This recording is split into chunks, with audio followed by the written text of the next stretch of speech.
아주경제 조간 브리핑 시작하겠습니다. 먼저 어제 증시 상황 살펴보겠습니다. 코스피, 코스닥 모두 동방 상승했는데요. 주목할 만한 것은 오늘 대북 특사단의 평양 방문을 앞두고 대북 경협주가 많이 올랐다는 것입니다. 주요 뉴스 말씀드리겠습니다.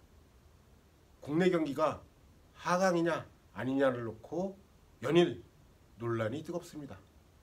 특히 이런 논란에 불을 붙인 것은 어제 한국은행이 발표한 2분기 경제성장률인데요. 올해 2분기 경제성장률이 0.6%로 잠정 집계됐습니다.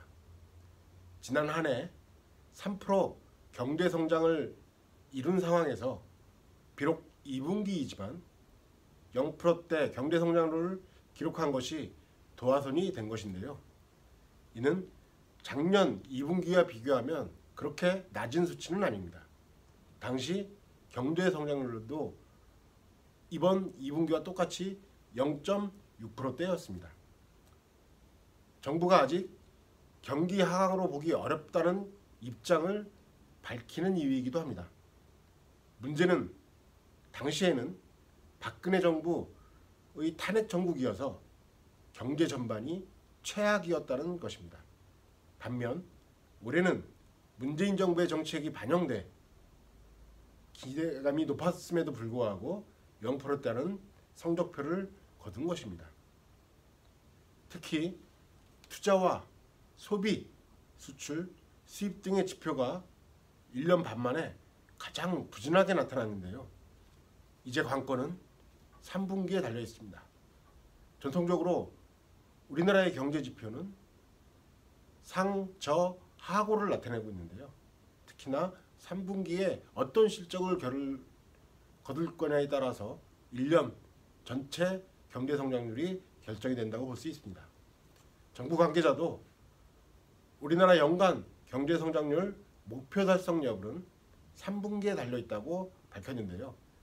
지난해에도 3분기에 경제 성장률이 1.4%로 깜짝 성장했습니다. 이에 따라 3%대 진입이 가능했던 것이죠. 반면 전문가들 사이에서는 이에 대해 부정적인 견해가 대다수입니다. 지난해에는 조기 대선이 있었죠. 이런 것에 따른 긍정적인 효과가 있었는데 올해는 이런 호재가 보이지 않는다는 것입니다. 불붙은 경기 하락 논란, 집권 1년이 지난 시점에서 청와대와 정부의 발걸음이 무거워 보입니다. 다음 소식입니다. 정부의 무거운 발걸음이 투영된 곳이 또 있죠. 부동산 시장입니다. 정부와 여당이 결국 개발 제한 구역, 즉 그린벨트 해제라는 카드를 들고 나왔습니다. 서울 집값을 잡기 위해서는 주택 공급 확대가 시급하다는 판단인 것입니다. 서울 근교에 그린벨트를 해제해서 대규모 부지를 확보하고 공공주택은 물론 민간주택 분양까지 포함하는 방안을 추진하는 것으로 알려졌습니다. 이에 앞서 이해찬 더불어민주당 대표 역시 서울 시내와 외곽에서 땅을 찾아보고 필요하면 풀어줘야 한다라고 밝혔습니다. 정부는 그동안 부동산 공급 정책은 필요 없다는 입장이었는데요. 이를 철회한 것입니다. 최근 서울을 비롯한 근교의 집값 상승이 심상치 않은 것으로 판단하고 있기 때문입니다. 마지막 소식 알려드리겠습니다. 지금 북한과 미국 간 비핵화 협상이 지지부진한 상황입니다. 그동안 중재자를 자임한 문재인 정부가 다시 나섰습니다. 현재 교착 국면을 타개하기 위한 중재안을 마련하겠다는 것입니다. 김정은 북한 국무위원장이 구체적인 기한을 정해 비핵화 초기 조치를 하겠다고 약속하면 3자 또는 4자 정상이 참여하는 정정선언을 하지 않은 중재안이 될 것으로 보입니다. 문재인 대통령은 트럼프 미국 대통령과도 어젯밤 1시간가량 통화를 했는데요. 이런 중재안에 대해 협의한 것으로 보입니다. 트럼프 대통령도 이런 중재안에 대해서 긍정적인 반응을 보였다는 후문입니다. 이와 관련 오늘 오전에 대북 특사단이 평양으로 출발을 했습니다.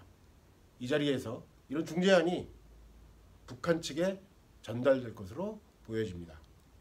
김정은 위원장이 전향적인 자세로 이런 중재안을 받아들이게 되면 소강 상태에 빠진 한반도 평화 시계를 다시 돌릴 수 있을 것으로 보입니다. 트럼프 대통령은 지금 중간 선거를 2달 앞두고 있습니다. 그러나 국내 상황이 그렇게 만만치 않죠. 굉장히 큰 어려움에 직면해 있는데요. 남북뿐만이 아니라 본인을 위해서도 북한 카드를 제대로 잘 활용할 수 있었으면 하는 바람을 전합니다. 아주경제 조간브리핑이었습니다.